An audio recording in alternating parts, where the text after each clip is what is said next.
svoje današnje obraćanje vama, poštovani sugrađani, poštovane kolege, borci za demokratiju, poštovani gosti, poštovani saradnici i prijatelji iz medija.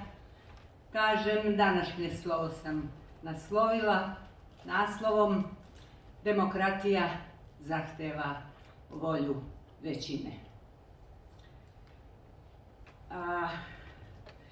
Dobrodošli na ovaj današnji radni i svečani skup.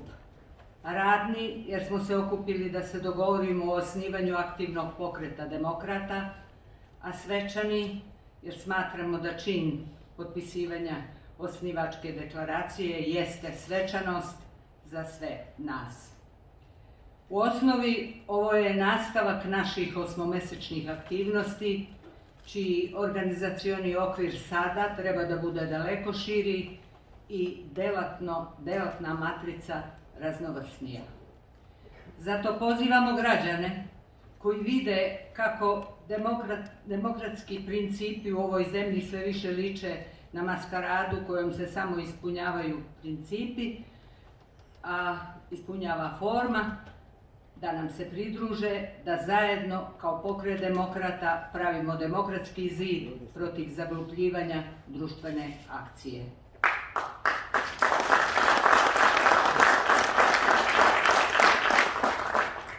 Naš 8-mesečni rad na neophodnim promenama i buđenju Demokratske stranke iz bojkotaške depresije odvijao se uz krajnje nekolegijalni otpor našeg dojučerašnjeg stranačkog rukovodstva, a završen je tako što ih je zvanična vlast uzela u zaštitu od nas, odbijanjem našeg zahteva da ozakone našu izabranu demokratsku opciju. Naporan put, ali dobra škola za nas. Možda je naša greška što smo izgubili toliku energiju na ubeđivanje stranačkih kolega iz rukovodstva da je neophodna postizborna promena pravca i pojačanje polemičkog angažmana u novonastalom jednopartijskom sistemu za koji se za divno čudo uopšte nismo bili pripremljeni. Na naše predloge rukovodstvo stranke je odgovorilo pogromaškim isključenjem 60 članova, među kojima 3 potpredsjednika, većine poslanika i nekoliko ministara iz Đinđićeve vlade, koji su tokom 3 decenije dostojanstvo stranke proveli kroz ozbiljna iskušenja. Za taj gest čistke, a vi, drage demokrate, danas i ovde ocenite da li je sraman ili nije, dobili su nagradno pomilovanje po glavi od ministarstva koje je odbacilo naš zahtev za upis u registar stranaka. Zar odbacivanje nije malo previše bahat i siledžijski odgovor za pravno valjano opremljen i civilizovano intoniran administrativni zahtev? Više od 4000 uglednih građana i građanki ove zemlje su ga potpisali, a za koji su u međuvremenu iz ministarstva tražili i dobili nekoliko dopuna. No to iskustvo nas je motivisalo da izaberemo ovaj način rada. Da svoj put nastavimo kao široki demokratski pokret građana pod imenom Demokrate Srbije, skraćeno Demokrate. Pokret široko otvoren za pristup i pridruživanje pojedinaca, grupa kao i građanskih organizacija. Zašto ovo radimo? Zato što je demokratska opcija u našem društvu ozbiljno ugrožena. Zato što je život i rad ovde otežan proizvoljnim i korumpiranim odlukama nedovoljno stručnih ljudi. Zato što u ovoj zemlji partijskog zapošljavanja vlada i epidemija teške društvene depresije. Fakultetski obrazovani 50-godišnjaci, uzaludno čekajući posao, čuvaju decu kod kuće igrajući kompjuterske igrice i atrofirajući u zombije. Formulišući svoj otpor kao odustajanje, ne izlaze na izbore, a nisu svesni da vlast nije ni primetila njihov izostanak. Vlast mirno pušta tolike stotine hiljada apstinenata da svoje nezadovoljstvo iskaljuju samo na sebi, odustajanjem od svih mogućnosti da nešto promene. Zato mi ovo radimo. Da podsjetimo ljude da ne potcenjuju svoj glas, da ne potcenjuju svoje društveno biće i svoje ljudsko pravo na pobunu.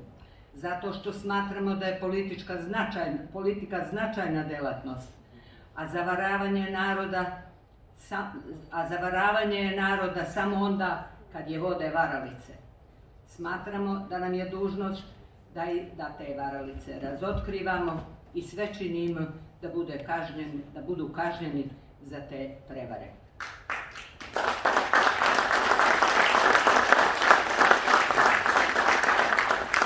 Zar vi mislite da kod nas može nešto da se promeni, pitaće nas neki cinični, razočarani član stranke koja više nije na vlasti.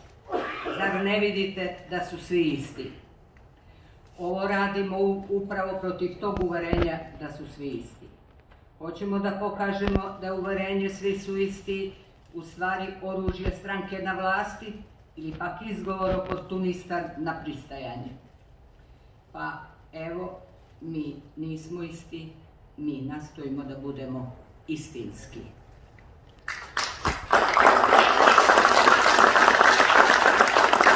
Zato pitamo onog profesora koji je razočaran jer je njegov prosječni student sa kupljenom diplomom postao dekan fakulteta na kojem on sad predaje, zašto nije formirao pokret protiv lažnih diploma kad je neposredno iskusio takav kriminal? Zašto nije izašao u javnost sa dokazima? Znamo, posao, žena ne radi, sitna deca, dakle ucena zaposlenjem. Eto zato mi ovo radimo. Zato jer smatramo da je ucena radnim mestom dovela dotle da je rad podcenjen i nedovoljno sindikalno i društveno zaštićen u ovoj zemlji. A svi građevinski radovi otuda kasne. Prvo zato što su mahom nestručno planirani, a zatim što uskoro neće imati niko da ih izvodi. Bolnice su bez medicinskih sestara, građevine bez građevinskih radnika, oni su svi na radu u Nemačkoj i nordijskim zemljama. Tamo su sedmostruko više plaćeni, rade u civilizovanim uslovima. Na građevinama u Danskoj, na primjer, za vreme rada im se obroci dopremaju cateringom i uredno serviraju u montažnim kantinama. Naši pak sede na gomili šutak i na 38 stepeni jedu neku crkavicu iz papira dok im znoj curi niz lice. Da bi im vlast uveče na TV-u objasnila da radovi odmiču po planu. Zato ovo radimo. I zato što po gradovima građani moraju da čuvaju parkove, da ih ne pretvore u građevinsko zemljište i na njima podignu zgrade dok propadaju zapustela sela po Srbiji na 30 km od gradova. I zato što se od mukom podignutih voćnjaka mnogo više zarađuju nakupci nego onaj koji je voćnjak podigao i koji ga održava. I zato što se pšenica prima u julu, a plaća u decembru ili u januaru naredne godine. I zato što se u školama predaje frizirana istorija. I zato što je predaju profesori s kupljenim diplomama i lažnim doktoratima. I zato što je demokratija društveno urođenje koje se ne može simulirati populističkim prenemaganjem. I zato što je populizam uvredljiv za svaku razvijenu naciju. I zato što tražimo da niko ne potcenjuje volju većine. Demokratija zahteva volju većine. I zato što se uzdamo u ljudska i građanska prava. I zato danas odavde poručujemo svim demokratski svesnim i odgovornim građanima: računajte na nas. A vlasti ozbiljno poručujemo i upozoravamo je: ne lomite nam bagrenje.